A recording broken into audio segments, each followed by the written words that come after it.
Hey everyone, it's Lyndon here from My Modded Mini. I've had a bit of a respite this year because in Easter, or around Easter time, I was going through a roundabout. Someone didn't obviously see me and decided to just plough straight into the side of it. I'll show you some videos and some photo and that sort of stuff of how that happened, but I've got it back from the repairer about 5.5 months later. He assures me that he's done everything right. He did get the door fit really nice, so if it's better than the one that I did on my side, so I'll look at that in a future video. But what we're doing today is underneath where the bolt goes into the diff housing that has a bracket on it that mounts your exhaust.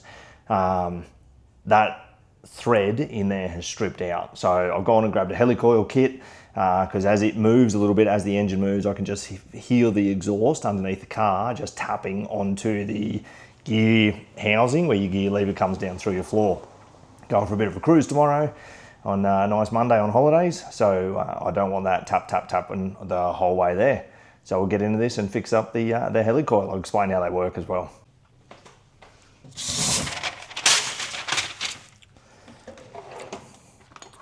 All right, so what we'll do, for anyone that doesn't know, you've got a hole on the inside like this that has your thread going down like this. When you say that it's got a stripped thread, all it's done is the bolt that goes down in here has pulled out this way and it's knocked the tops off all of these, sometimes right down to the root down here. So now what it looks like is the inside is like this, and it might have a little bit of that sort of going along there. It doesn't have enough for the thread to bite in, so when you put a bolt down in here, it's too loose and it will pull straight out this way here. Now what a Helicoil does is you sacrifice that wavy bit. Actually, I'll be able to show you on this one. So you sacrifice this wavy bit here and you actually drill this out so you've got a nice smooth surface again to start with. So this is a bit oversized. Then you run a tap through here, which cuts a new thread in here like this. You slide your Helicoil down in here, and the Helicoil has a profile that actually looks like this.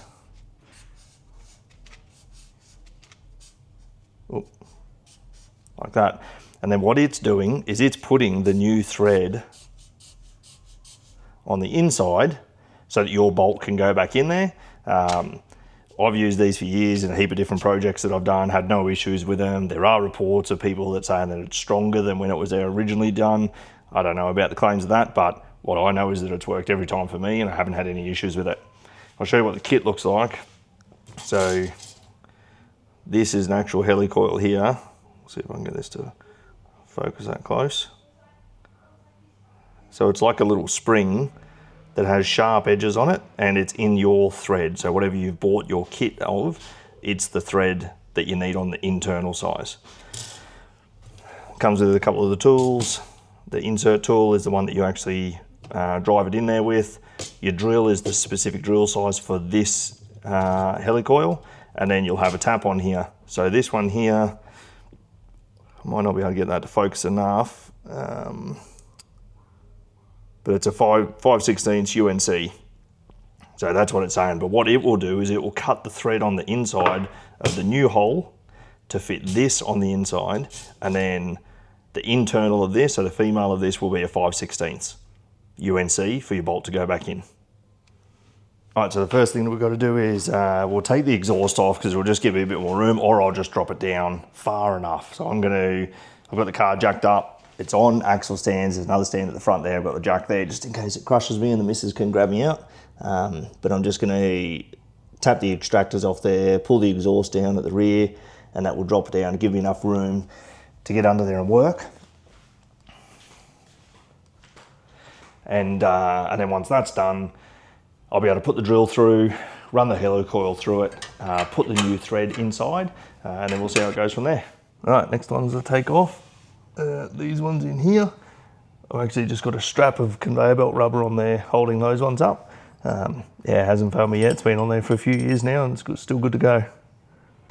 All right, so this is the hole that I need to drill out and tap. It's just into aluminium So it's not too tough, so I'll just be doing that with a hand drill. It's already got enough of a guide in there and I'm happy with it at the moment.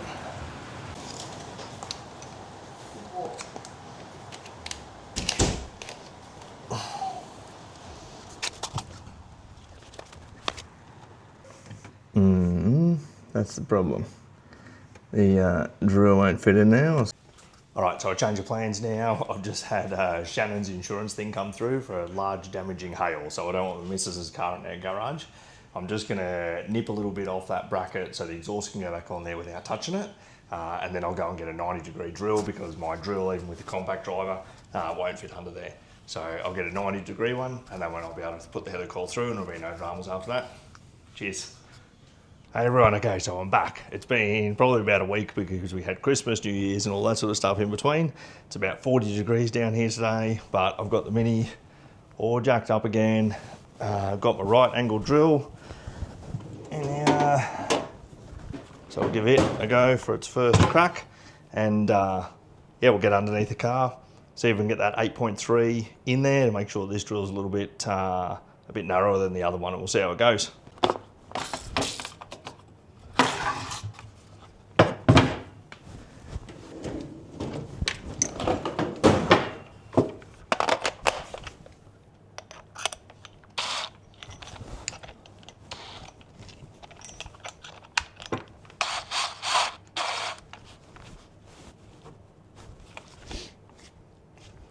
So when you look at that, if you compare that distance, it wasn't the driver. You can sort of see the distance there where the drill's going to start on this one, sticking out of the end this way. So yeah, we'll see how it goes and see how it fits.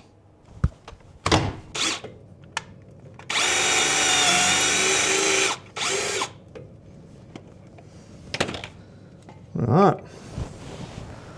So that is just drilled through. So it's got an 8.3 mil hole in it now. And then we have to run the tap through it. I'll probably have to use a spanner on the end of the tap there because I won't be able to get a normal tap spanner onto it. But we'll have a look and see how it goes. Normally you use a tap wrench, which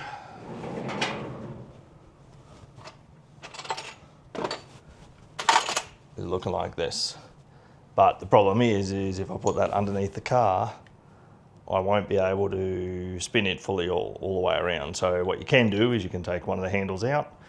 All right, once it's all locked up in there, and that'll be okay. I might be able to get enough, or I'll be able to use the square drive on the end of here, and I'll be able to get a shifter or a ring spanner that fits onto it, and we'll see how that one goes. So a big part with this one is you just want to go slow at the start to get it as square as you can. Underneath the car, beggars can't be choosers.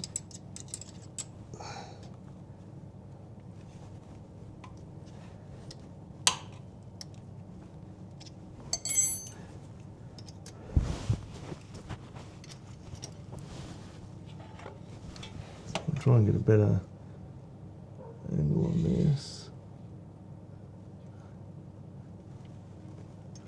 So I've just got a 7 mil, fits over the shank of this tap really nicely. And so it's into aluminium, so it's all right. Now, if you haven't put any taps into any holes before, you want to go forward. Just want to see, adjust the camera here. You just want to go forward, which creates a little bit of swarf on the inside here of the teeth that are actually doing the cutting, and then just back it off slightly. And then it lets it, when you come around, it lets it crack that swarf off. If you don't do that, and you let it build up too much, it gets really tight, and it doesn't give you any indication other than it's starting to get tight, and then the tap snaps off. The problem when your tap snaps off, if you bought a decent quality tap, is that they are high-speed steel, which means that your drills won't drill them, and you're pretty much up shit creek. So you can see it's just starting to come through on the other side of that hole now. You can see the swarf coming out, which is nice. Again, decent quality tap, nice and sharp. If your taps get blunt, don't keep trying to use them. It'll just cause you headaches in the future.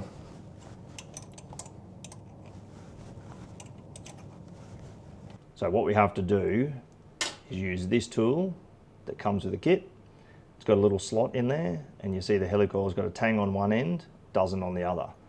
This fits over, so the tang is on the inside, and then this one is going to screw into the threaded part which we just put the tap through, like that. And then you take this part out, and then this kit comes with a punch, but you can just use any punch that you've got. And what you do is slide that down into the hole there, which is pressing up against that little tang. And you just give this a whack with a hammer. This isn't a great design, it must just be one that you're meant to push in. But you just give this a whack on the end with a hammer, snaps that tang off, and then the helicoil is in there. You've now got your 5/16 UNC inside the diff housing, which you can screw into, and it should be good to go. So this one is about that, that's what I want to get it into. So as long as the helicoil is all the way into that one there, then I'll be happy with that. You can see as you just sort of screw that in, the helicoil is going in there, and I'll just wait until that's seated all the way down. Alright, so that little tab is snapped off now. I'll find it on the ground somewhere to make sure that it's not going to get caught up in anything up in there, and I'll just do a bit of a magnet check on it as well. We'll give that a clean out, and then I'll be able to put the bolt back in.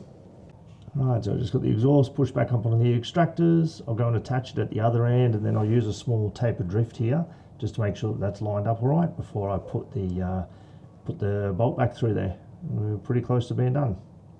Alright, so that's all put on, the exhaust is back on, Mini's back down on the ground, workshop set back up again, and it is all good to go. I did notice while I was doing the hanger at the back, there's a fair bit of a fuel smell, and something that I have noticed in the last couple of trips since I got it back from the panel beater is that my fuel economy hasn't been as great because I use it on a app tracker. So I'm just going to have a little bit of a fiddle around back there and see if I can see an actual leak anywhere, which would be suboptimal, obviously. But that's it for this episode of My Modded Mini. I'm glad I'm going to be back, and yeah, we'll have plenty more adventures on the road. Cheers.